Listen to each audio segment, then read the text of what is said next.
Tabitha. And I'm Natasha. And we were wondering, are you free for coffee? Welcome, welcome. Hello, guys. Happy Wednesday. Today we are tackling another kind of hot topic. There's a new movie coming on Netflix this week. It should be this week, yeah. Yes, called Passing. And for those of you who aren't familiar with the term, it's when people, usually light-skinned Black people, pass for Caucasian.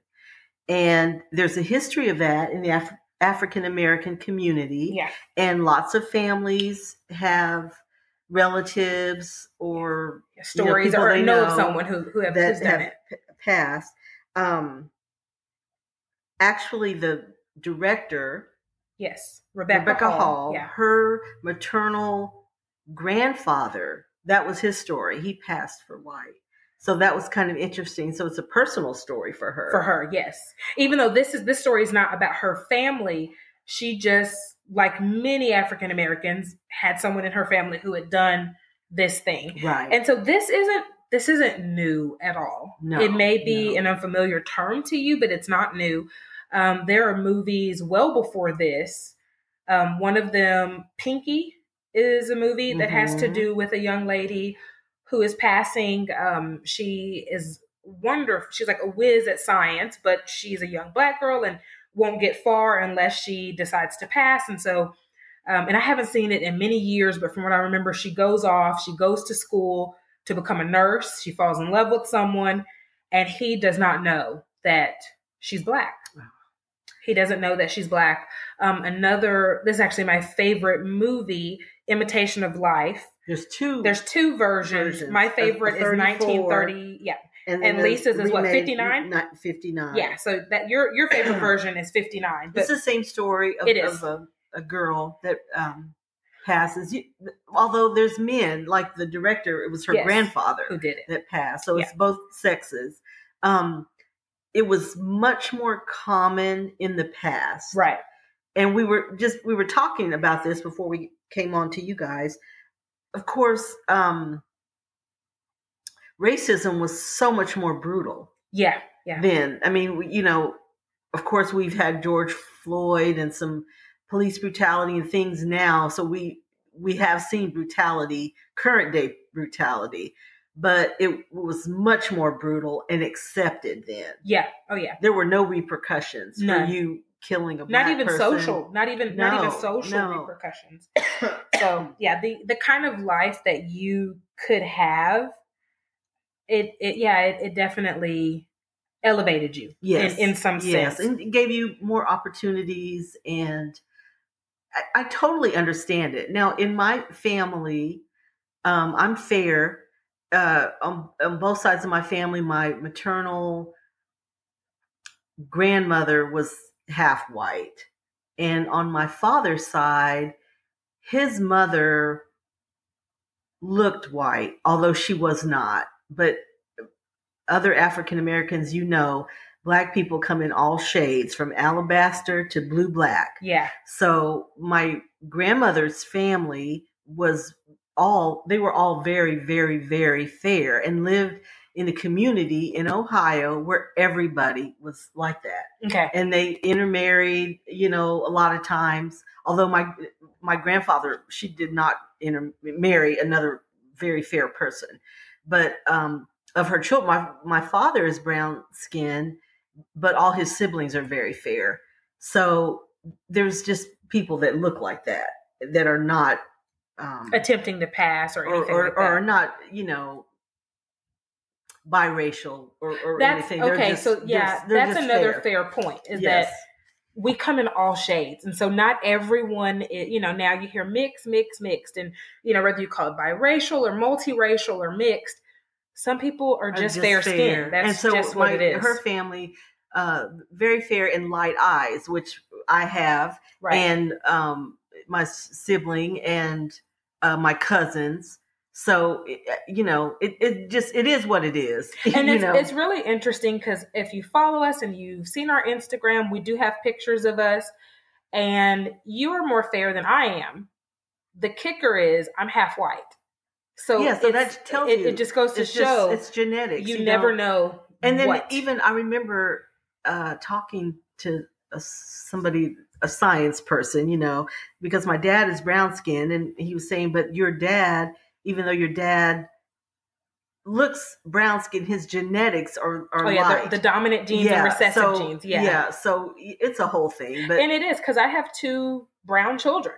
Like I'm so you don't the know only what fair skinned person in my house. You're right. Which is, we were talking about this too, which is the reason I could not do it. Girl, I couldn't do it. Because one night of passion could cost you your life. Right. I would have to be sterilized because I would not take the chance, because you don't know what's going to happen with that. So that is the absolute truth, though. It really, that would be my biggest fear. Yeah. Is that I couldn't take the stress. And I would not want to love someone who hates who I am at my core, whether they know that I'm Black or not. If you watch the preview for Passing, there are 2 women who obviously have known each other somewhere, in the past. Maybe they were friends or neighbors, but they knew each other. And the passing lady, who is married to one of my crushes, just this scene made me not like him, but he was one of the main vampires on True Blood. And you all already know I love all things animated, all things vampires. And she asked him, "Oh, so you don't care for Black people?" And he says, "No, it's not that. I hate them." And the friend who's passing is just kind of giggling and laughing. And it just to know that he really hates who you are at your core. I couldn't live with myself. I couldn't sleep with this man. The significant other, in my case, would have to know. Yes. Yeah. You would have to be protecting me. I would be passing. But you know who I am, but then that's not the case. How many white men would do that? I don't know. Maybe they would. Yeah, we don't know. There are cases where that has happened. It is a time-old, I want to say tradition, but it really was very common. Very, very, very common. And there's white families, and now with so much genealogy, people are so interested in that. Yes. They start digging, and you find out there's a lot in your family tree that you didn't know about. Yes. So there's whole branches of people's families that are African American, and they would have never known. But I totally understand why people did it. And even now it's so common. There's so interracial relationships and marriages and biracial, multiracial children. People adopt children of other colors. It's so common now. But in the not too distant past, it was not. So my parents were married in the late 70s. My mom is Black. My dad is white. And they could not have a wedding. Now I want you to think, because 1979... It's not that long It's not long ago, okay? It's literally almost the 80s. They could not have a wedding. So because of some sabotage, they actually got married on Juneteenth. And that was like their little dig at everybody, was that they were married on Juneteenth. And I came along later, almost 10 years later, and people thought that my dad was kidnapping us when we were kids. We've gotten nasty looks. We've gotten, "Do you need help?" It was not a common. It was not a common. It's been in the last 10 to 15 years that it's started to be more prevalent. And you look, and I would say 10 years. And I would even say 10. Nobody cares. Because when I went to school, the first question, I'm sure you got this: what are you mixed with? I hated that. That was so annoying. What does it matter? You mixed with? What? Who in your family's white? What are you? I get mistaken for Hispanic a lot of times. Now that hasn't happened to me in years, and I can't tell you what a relief it is. Yeah, not to, because but always when we were younger, feel like you have to explain. Yes, and you have to whip out a whole family tree trying to explain. And you're on the defensive, and you're embarrassed, and all kinds of things. As I got older, I could shut it down. Right, but in my younger life, it was hard. It just was a constant dig. Well, and my siblings and I, we all have the same face and different skin tones, right? So people see us and they say, oh, you all don't look alike. Yes, we literally look just alike. We're just different colors. And same thing with my kids. Now, when you saw my kids, you immediately were like, your daughter looks just like you. Your son looks just like your husband, which is true. But because she's darker than me, the first thing they say, oh, she looks just like her daddy. No, she's closer to skin tone. Mm-hmm. She's literally me reincarnated. Mm-hmm. She looks just like me. And that is colorism.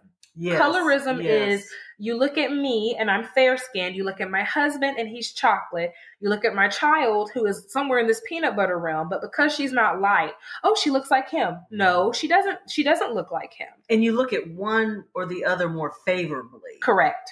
So that is what colorism kind is. Of a thing. And the sad thing is it's not only in the white community towards us. It's in the black community. Within, among ourselves. In the 90s, there was a lot of the term light is right. And so there was this huge push. You look at movies like House Party, and the golden girl, the girl that everyone wants, is always the fair-skinned girl. Mm. Well, what's a trip is in a lot of these movies, the darker-skinned girl is obviously the prettier girl. But that is colorism. And that's an internal issue. That's colorism within the black community, where we're glorifying people that have lighter skin tones. And so you're right. That's something that happens in our culture around we were trained to think that. You were trained to think that. But the sad thing is, whatever tone you are, I hate people pointing it out or elevating it or even praising you for things that you have no control over. Yes. You get what you get. Nobody You were not in the sperm saying, hey, I want to have green eyes. You get what you get. Yes. And so, because, I agree with you. People on the other side, you get, what's a word?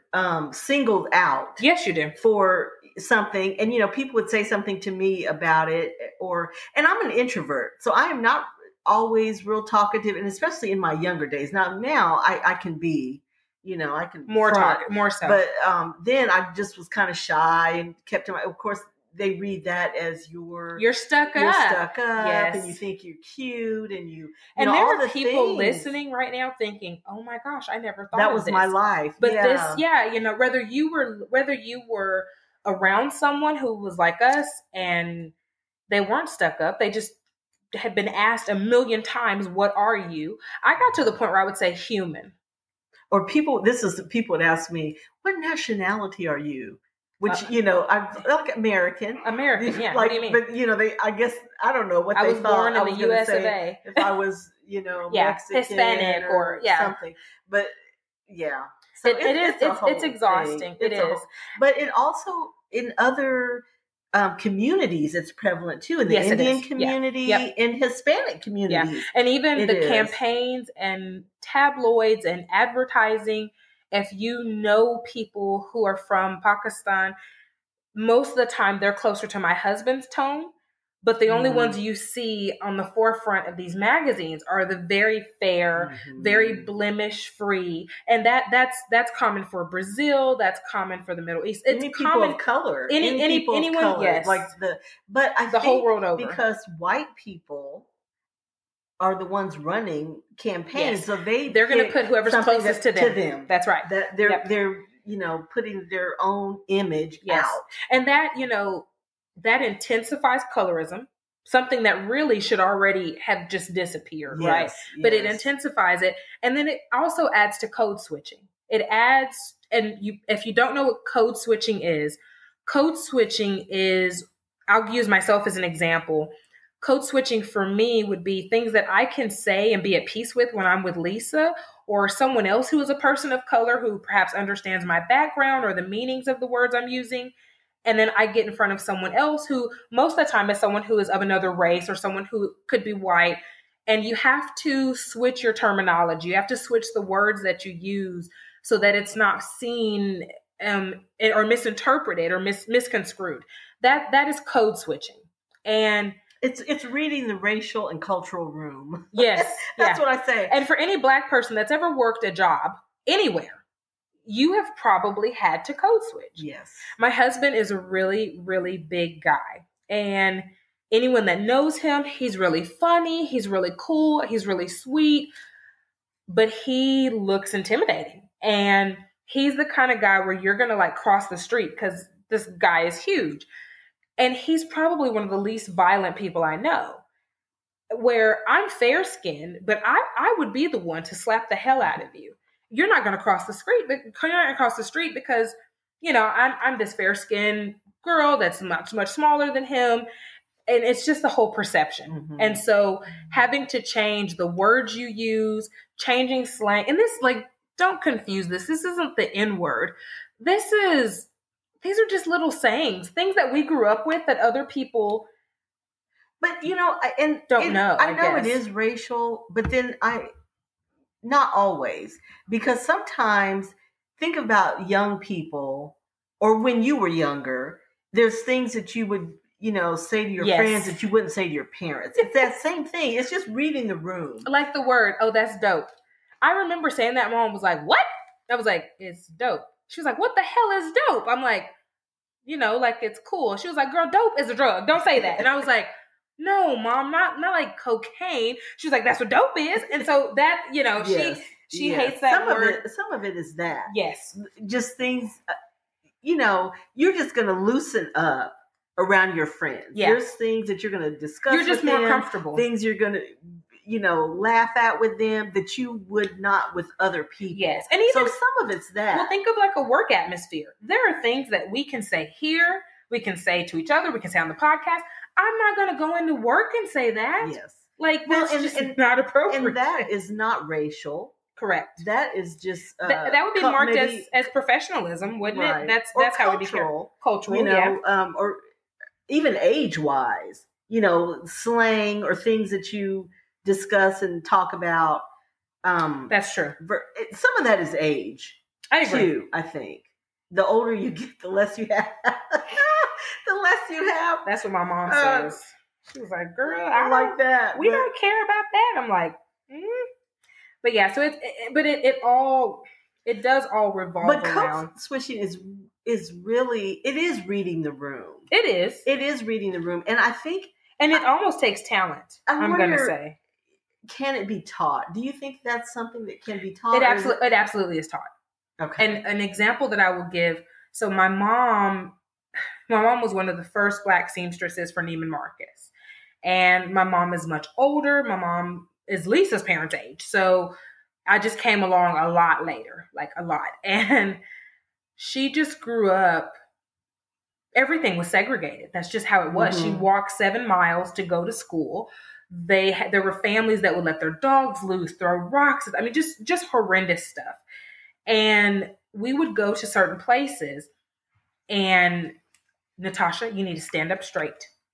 Do not use the word ain't. Do not use the word can't. Make sure and we could be around family and it was just, slapping knees and laughing and I ain't gonna do that. But when you got around certain people, you better brush up your vocabulary. You hold your chin up, you put your shoulders back. And I think that was a taught thing. I think my mom grew up in a time where if you wanted any chance at supporting your family, you better present yourself a certain way. Mm-hmm. And so she taught it to us and it made me really a better student. I did stand out among my peers because my mom was so much older and their parents were far more lax. Now, my parents were really, really, really loosey-goosey on certain rules. So I don't mean lax in that way, but my parents, you tucked in your shirt when you went to gym. You made sure your gym clothes were picked out. No, you change underwear. You just were sweating out there running. You get a Ziploc bag, you change them, you put on your clothes for school. They cared about how you presented yourself in that way. Mm-hmm. A very working class type of way. Yes. And the words that you used, mm-hmm. like they were very big on that.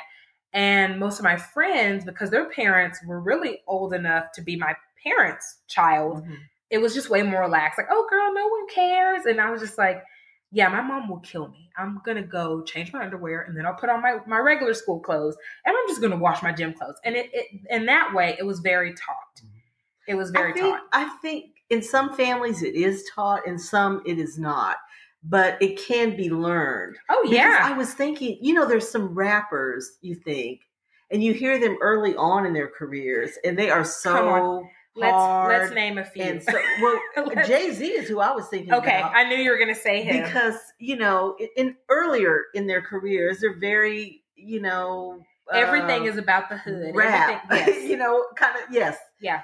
And I mean, that's their audience. LL Cool J is a great example. But as you see, Ice Cube is a great gotten example. older, yeah, they've learned to read the room. Are way different. Yes. And when you hear Jay-Z in a meeting Snoop with Dogg, something, just so well spoken, so researched, professional, yes. Almost regal. Yes. Yeah. So it can be taught. And the thing is, interestingly enough, it does need to be taught, because say you get pulled over. Yes. Especially a young Black man. Yeah.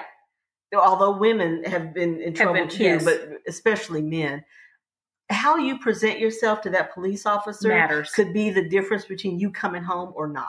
And that's another example. Growing up, that was the thing with my parents.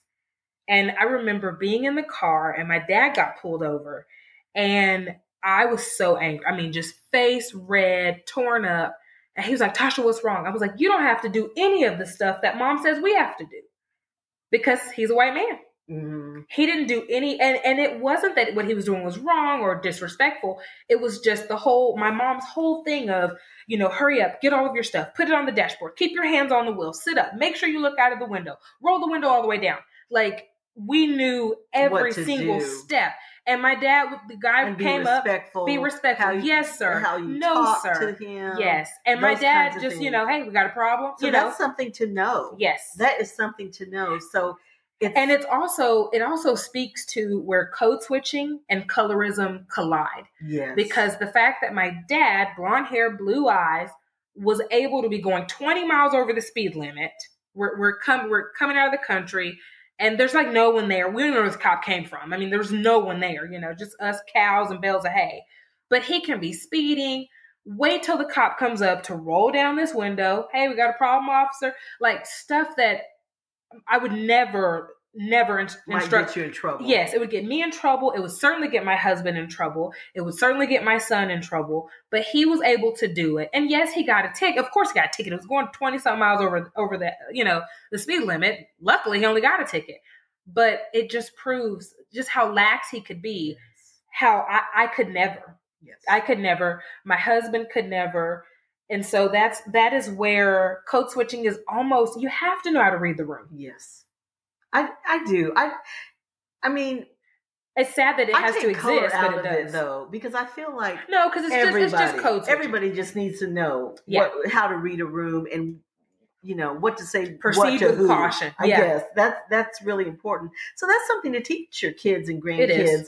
And if you're a school teacher, you're the kids you teach just. Okay, so in this situation, this is how you should behave. What you should behave. Yeah. This is how you should behave. So, and you don't treat this like you treat your friends. Right. This is not a game. This isn't your little friend. I don't know if that's a Black thing or not, but I'm not one of your little friends. Right. And these are not role playing is important. I think. Role playing like with job interviews. Yes. With in situations. It's a life skill. That's kind of a thing you probably should be doing with your kids. Yes. If in this situation, this is what you do. This is how you act. Yeah. Yeah. So and you think about these young people that have been killed, and this has nothing to do with race. It's just them acting belligerently and like, hello, this is not how you act. Like, if you get pulled over by the police, I don't care if you're in the right or in the wrong. It doesn't matter. Like, just don't act like this. Don't do that. Because you look like you're the bad guy. You're being belligerent. They don't know where you're putting your hands. And it just blows my mind, because I think I just was raised not to do this. Me too. But Lisa has a saying, and I love it. Everyone grows up, but not everyone gets raised. And it's just the truth. I run into people, even my own age, and I'm like, who raised you? Like, but everything you've been taught. Yeah. So a lot of people that don't know have not been taught. That's true. They have really not been taught, because I used to get mad about that. Like, well, how can so-and-so not know this? And I remember somebody asked me, well, who taught you? And yeah, that's true. I just didn't come out the womb knowing it. Yeah. Somebody taught you. And so if you weren't privileged enough for somebody to teach you certain things, then what do you, that's what true. Do you know? That's so true. So then how would you know? Sometimes, you're the one to teach. Yes. Sometimes you be the one to teach young people. And sometimes people your own age. Yeah. You will be Some of it just your actions, though. Yeah. How you act is a good representation. I mean, yes. It was for me. I remember older women taking me under their wing. Really, it was more how to run a home and how to entertain and things that I really did not do. But I learned how to do that. I was a great student, but I was so I hadn't been around people that had, place settings for 50. Right. Or right. Or real, I don't know, silver and just entertain like that. I just didn't grow up like that. So it was wonderful to be around women like that. Yeah. And they were so kind. And now it's something you are amazing at. So you can learn. Yeah. You can learn. Now, if you want to, you can learn anything. And they were kind enough to show me. So I try to be that person, not so much for entertaining, because nobody's asking me about that, but just other things. Because everybody didn't grow up with things that you know. And even this could very well help someone mend a relationship or just show empathy to someone. Yes. Respect. Respect. Just respect. Respect your elders. Because we're all different, but we're really also alike. Yes. We're all so alike. And I think we just take personal offense when someone's different. Why they say it like that? Well, that just may be how everyone and their mama say it around their family. We all are not the same. We didn't grow up the same. Yes. We didn't have the same set of circumstances. Yes. Yeah. We are all looking at every issue through our lenses. Correct. How we grew up, our feelings, our life experiences, all those things. And no two people are alike, even your siblings. Yeah, even though some of it was the same, some of it wasn't. Very different, yeah. So, you have to be kind with people. But if you know about this and you can be a help to a young person, it would be a great thing. Because not everybody was privileged, right, to know about it, and it could be really the difference of them getting a job and not, being safe or not, getting a promotion or not, so feeling comfortable at work. Yes, there have been studies. Taraji P. Henson, but Taraji does a lot on the African American community and mental health, and she interviewed. It was a pretty large sample actually for this study, and most of their stress came from work, and it was because you can never be yourself at work. Yeah. It's like, oh, I'm a genius, I'm a scientist, I do all of this stuff, but if it's presented from Tyrone, it's already marked as this. And it was just sad. It was not unique. That's the sad part. I think people see this, they're like, oh, that must be unique to that field or that group. No, it's not. It's not. We're telling you it's the truth. It happens. So if this doesn't do anything but spur empathy, I think that would be my happiest takeaway, because I agree.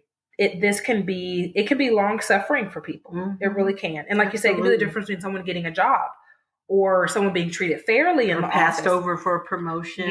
Yes. Or, oh, well, her hair is this way. Let me tell y'all something. We're going to talk about, that's going to be another episode. That's going to be another one. But I am going to tell you this.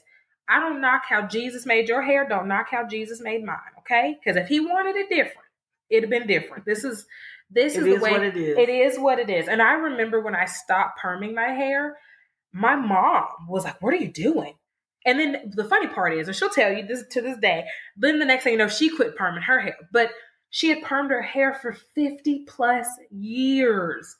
And I was like, I ain't doing it. This is expensive. I went to school in the country. I said, I can't keep this up, honey. I'm not doing it. We just, whatever Jesus let come out this head is what's going to come out of the head.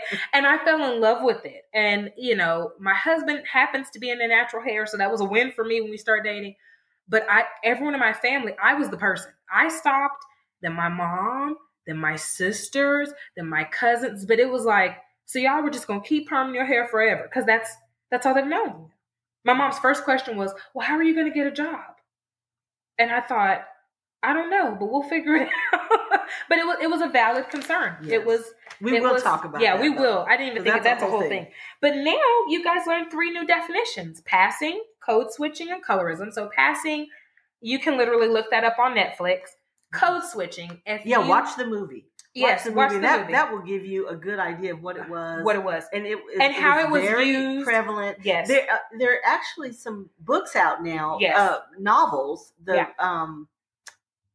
Disappearing. Which one? Look it up. Let me look it up. There was one that was on the national bestseller just very, very recently. Yeah, so if you want books, but Passing is on Netflix.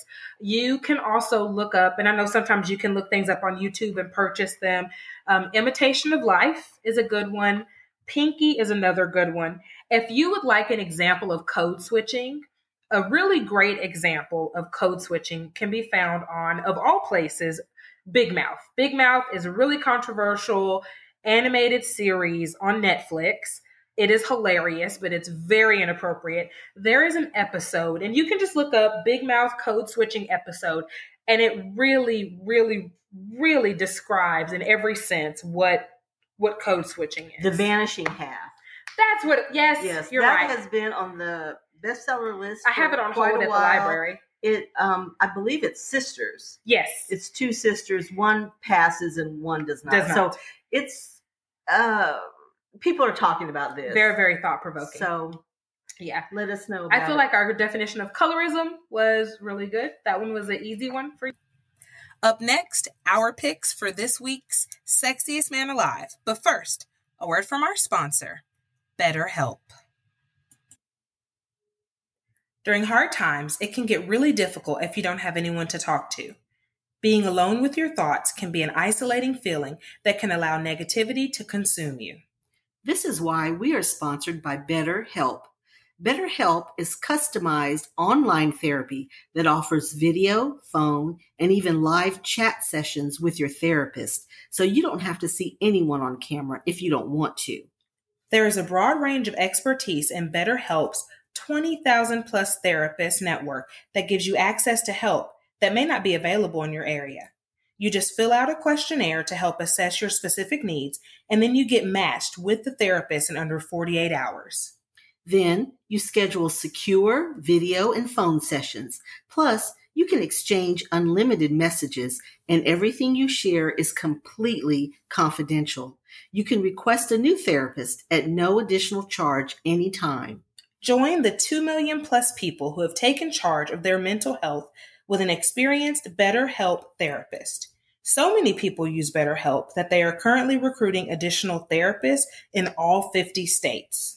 Get 10% off your first month at betterhelp.com/free-for-coffee. That's betterhelp.com/free-for-coffee. You all, so those are 3 things that may be new to you. They may not be, but they may very well be new. So we got to do Sexiest Man Alive, don't we? I know. I feel like mine is so bad. Oh, you go first. I'm gonna choose another one. Well, I don't know why. Playing I kind of racist forgot about it too, but I'm going to choose Barack Obama, President Barack Obama. You know what? Who is multiracial. He is. I love Chocolate Man. I love Chocolate Man, but Barack be doing some stuff. Barack is cute. He is just so... He is cute.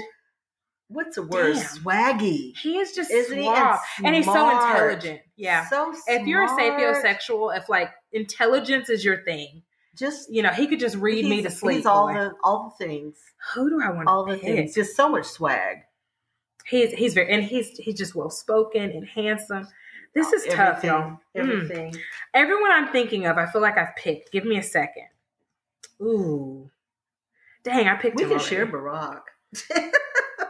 Did I already pick Michael B. Jordan?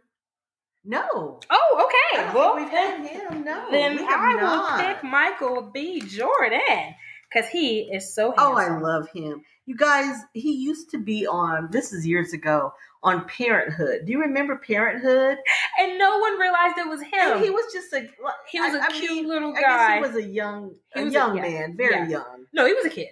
He was still a kid. And he was so cute, and the storyline was so sweet. Yeah, he's a child actor. I think that's where I kind of fell in love with him. I think he was either maybe late teens or early 20s. Was he in his 20s?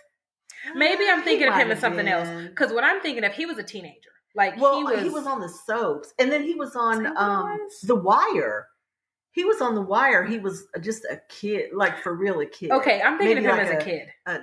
Like early teens. Yes, maybe. like 12 to 15. Yes. Okay, yes, now, that's that what was I'm on The thinking of. Wire. But Parenthood, But he which is was handsome. one of my favorite shows. Did you love it? ever. And he was on that, and I would say he was maybe early 20s. Okay, I didn't realize how old he was. But young, very young. And just adorable. He was adorable. And now he's full He's grown still handsy adorable. to you. He's handsome. Still adorable. Oh, I hope he's not that young. See, this is the only thing about Sexiest Man Alive. Well, he's probably early 30s.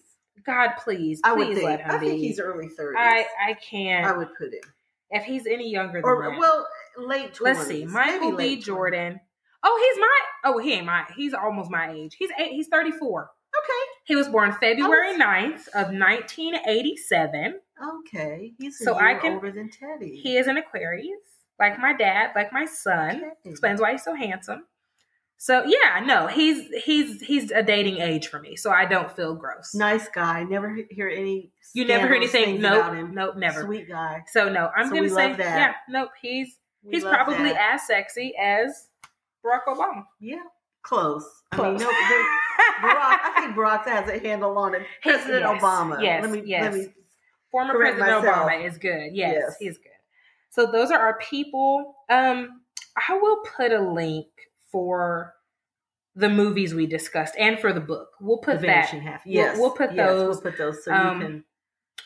It's just thoughtful. If anybody has read the book, let us know. Yes. And when you watch Passing, hit us up and let you know what you think about it. Yes.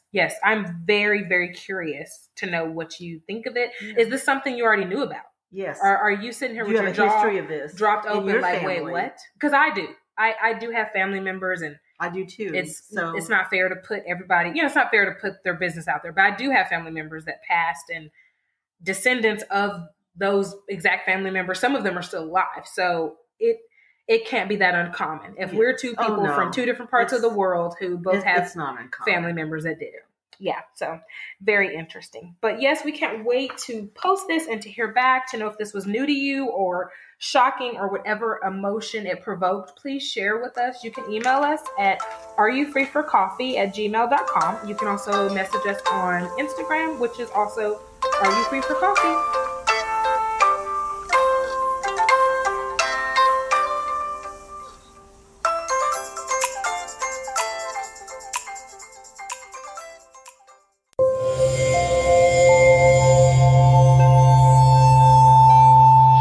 Part of the Boundless Audio Podcast Network.